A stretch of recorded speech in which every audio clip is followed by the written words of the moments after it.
سلام دوستان، وقت بخیر. امروز اومدیم با هم بریم آموزش خرید در کانگار شاپ را با هم یاد بگیریم.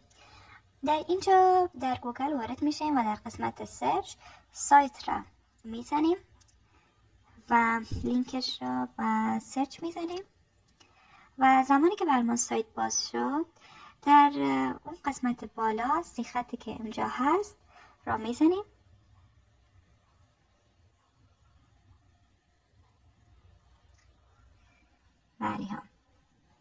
روی سی خط میزنیم و در اینجا هر محصولی که میخواستیم هم میتونیم جستجو کنیم. مثلا من برنج میزنم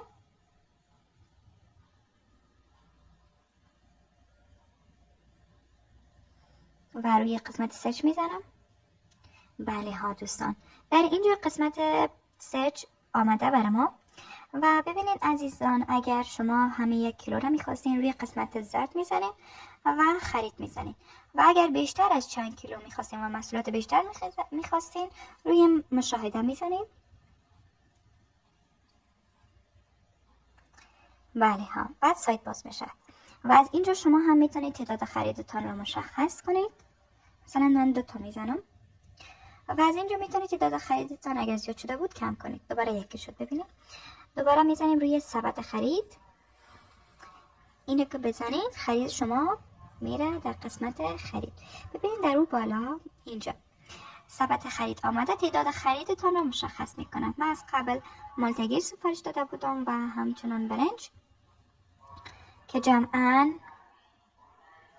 4350 افغانی میشه و 30 محصول هستش و اگر میخواستین تصحیح حساب کنید تصحیح حساب رو میزنید و اگر خرید بیشتر داشتین ثبت خرید رو دوباره میزنید و این مراحل دوباره تعیین میکنید.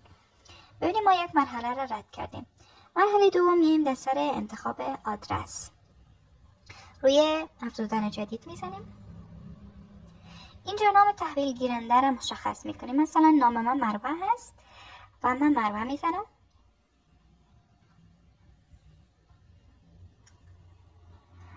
بله ها، در اینجا هم شهری که ولایتی که هستین هم مشخص میکنین. مثلا من در بدخشان هستم. بله دوستان، در اینجا شماره موبایلتان اضافه میکنین. حالا من یک شماره همه قسم وارد میکنم برای مثال. بله ها، و در پایین من ولسوالی خود را انتخاب میکنم. مثلا ولسوالی کشم هستم و در اینجا آدرس کاملتان و دقیق تان وارد میکنید.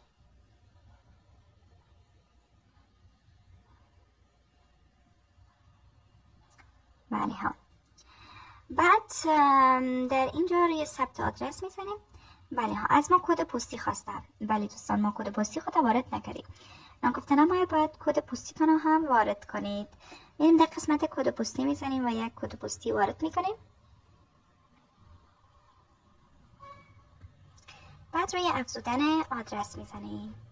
از تعیین کردن آدرس ثبت شد. در قسمت بستن میزنیم.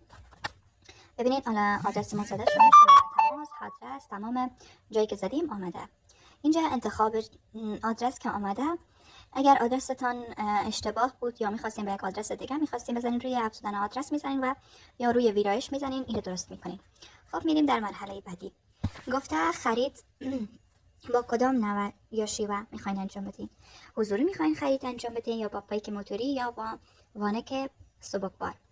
اگر خرید شما خیلی زیاد بود میتونین که وانک سبکبار بگیرین و اگر زیاد هم نبود میتونین موتور بگیرین. مثلا از 100 افغانی میتونین موتور بگیرین، ولی اگر کمتر از 100 افغانی خرید داشتین میتونین که برین خودتان از حضوری خرید بزنید. حالا خرید ما بیشتر از او هستش، تایید میزنیم. بله ها، ببینید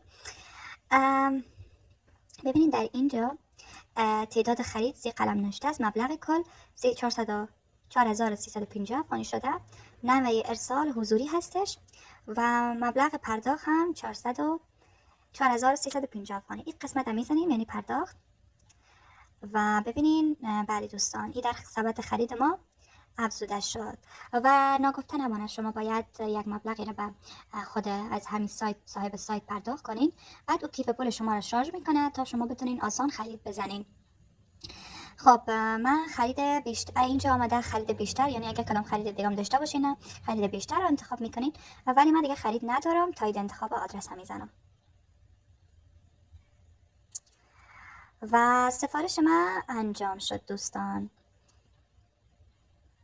چون مال من حضوری هستش دیگه، برای همین دیگه خودم میرم جنسم میگیرم. و اگر شما بخواید میتونید مثلا موتور یا پیک یا هر چیزی که هست رو انتخاب کنین و خریدتان انجام میشه و همین راحتی.